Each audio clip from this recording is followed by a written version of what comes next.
नमस्ते, मेरा नाम याकूत अली है और आप देख रहे हैं द वायर का कोविड बुलेटिन।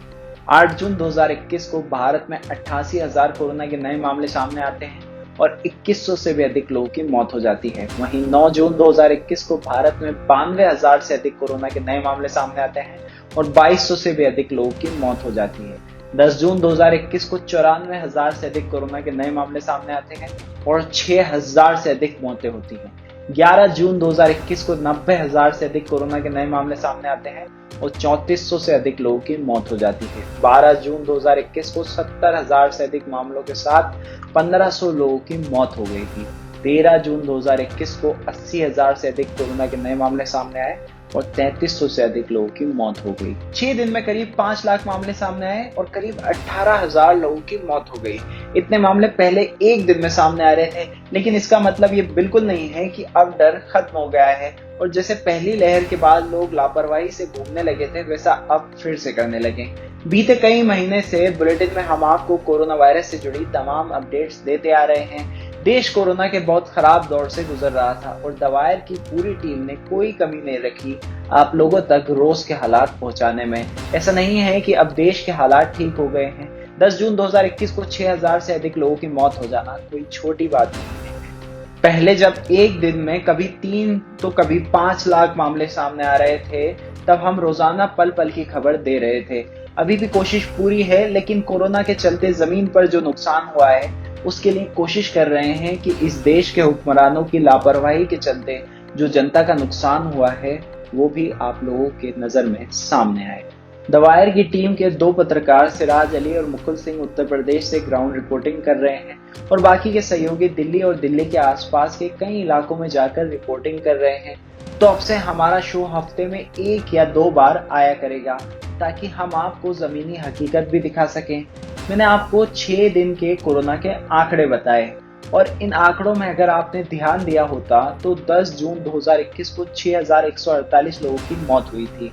ये एक दिन में आने वाले मौतों के आंकड़ों में सबसे अधिक था। दरअसल बीते बुधवार को बिहार के स्वास्थ्य विभाग द्वारा आंकड़ों में संशोधन किया गया, जिसके बाद से राज्य में इस महामारी से मरने वालों की कुल संख्या बढ़कर 9,429 हो गई। इससे ठीक पहले 12 फरवरी 2021 को अमेरिका में कोविड-19 से सबसे अधिक 5,444 मौतें दर्ज की गई थी। अब ये तो नीतीश कुमार सरकार ने आंकड़े बदलकर बता दिया, तो अब आप सोच लीजिए फिर भारत में अभी तक कुल मौतों का आंकड़ा है 3,71,225। तो अब आप अनुमान लगाइए कि अगर इसमें संशोधन किया जाए तो आंकड़े कहां तक पहुंच सकते हैं। अब चलते हैं अगली खबर की तरफ। दिल्ली में अभी तक दुकानें ऑड इवन के नियमों के साथ खुल रही थी। मुख्यमंत्री अरविंद केजरीवाल ने कहा कि कल सुबह 5 बजे से कुछ गतिविधियों को छोड़कर बाकी सब खोल दिया जाएगा। School, college, spa, swimming pool, cinema hall जैसी जगह अभी भी बंद रहेंगी। सरकार अभी वेट एंड वॉच की रणनीति अपनाने के मोड में है। 1 हफ्ते तक मॉनिटर किया जाएगा। अगर केसेस बढ़ते हैं तो फिर से पाबंदियां लगाई जा सकती हैं। दिल्ली में 14 जून से क्या क्या खुल रहा है और क्या बंद रहने वाला है, आइए उस पर थोड़ा नजर डाल लेते हैं। सारे स्कूल, कॉलेज, शिक्षण संस्थान बंद रहेंगे। किसी तरह के सामाजिक, राजनीतिक, खेल, मनोरंजन, सांस्कृतिक, धार्मिक आयोजनों की अनुमति नहीं होगी।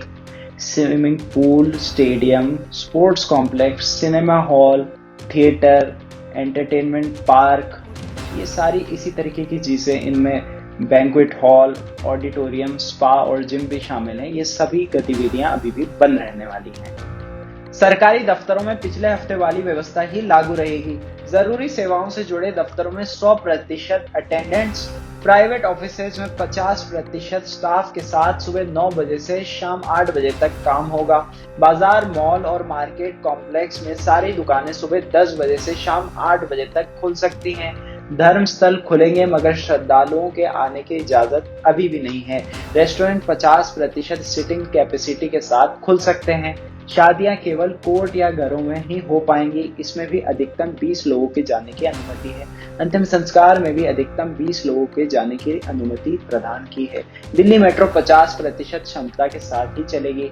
ऑटो और कैब में अधिकतम 2 यात्री ही बैठ सकेंगे। आज भारत में 80,834 कोरोना के नए मामले सामने आए हैं। चलिए उन राज्यों के नाम भी जान लेते हैं जहां सबसे ज्यादा केसेस हैं। तमिलनाडु में 15,108 मामले, केरला में 13,832, महाराष्ट्र में 10,697, कर्नाटक में 9,785 और आंध्र प्रदेश में 6,952 मामले सामने आए। करीब 70% मामले इन 5 राज्यों से सामने आए हैं। अगर सबसे ज्यादा मौतों की बात करें तो सबसे ज्यादा मौतें महाराष्ट्र में हुई हैं। एक खबर वैक्सीन से जुड़ी भी है। दिल्ली में रूसी vaccine Sputnik V doctor Reddy laboratory के स्टाफ को लगाई जा रही है। रविवार को अपोलो अस्पताल में यह वैक्सीन लॉन्च की गई। रेड्डी लेबोरेटरी के लगभग 170 स्टाफ को वैक्सीन लगाई गई। अस्पताल प्रशासन के अनुसार पहले 15 जून से आम लोगों के लिए स्पुतनिक वी की शुरुआत करने की योजना थी, लेकिन अभी ये केवल लैब के स्टाफ के लिए है। अपोलो में इसकी शुरुआत हुई है, जहां वैक्सीन स्टाफ अस्पताल का है और बाकी सुविधाएं रेड्डी लेबोरेटरी की हैं। 20 जून से इस वैक्सीन की लोगों के लिए उपलब्ध होने की संभावना है। इसके लिए पहले कोविन पर रजिस्ट्रेशन कराना होगा और अपना स्लॉट भी बुक करना होगा। केंद्र सरकार द्वारा प्राइवेट अस्पतालों में स्पुतनिक वी की एक खुराक की कीमत 1145 रुपए निर्धारित की गई है। जब से इस टीके के इंटरवल की समयावधि बढ़ाई गई है, तब से न सिर्फ देश बल्कि पूरी दुनिया में तमाम तरीके के शोध और इंटरवल की लंबी टाइमिंग को लेकर सवाल उठ रहे हैं। देश में टीके की व्यवस्था को देखने वाली कमेटी के एक वैज्ञानिक ने बताया कि देश में अलग अलग राज्यों में वैक्सीन की टाइमिंग को लेकर शोध शुरू किया जा चुका है। वो कहते हैं कि आने वाले कुछ दिनों में परिणाम आ जाएंगे। उसके बाद एक बार फिर तय किया जाएगा कि कुछ फेरबदल किया जाए या नहीं। इस शोध से जुड़ी टीम के वरिष्ठ वैज्ञानिक ने बताया कि जरूरत पड़ी तो टाइमिंग को कम किया जा सकता है। जाने से पहले आप सभी से गुजारिश, वैक्सीन जितनी जल्दी लगवा सकें लगवा लीजिए, क्योंकि एक दिन में 80,000 मामले आना और 3,000 से अधिक मौतें हो जाना ये कोई कम बात नहीं है। इसलिए अपना और अपनों का ख्याल रखिए। बाहर निकलने पर मास्क भी जरूर लगाइए। शुक्रिया।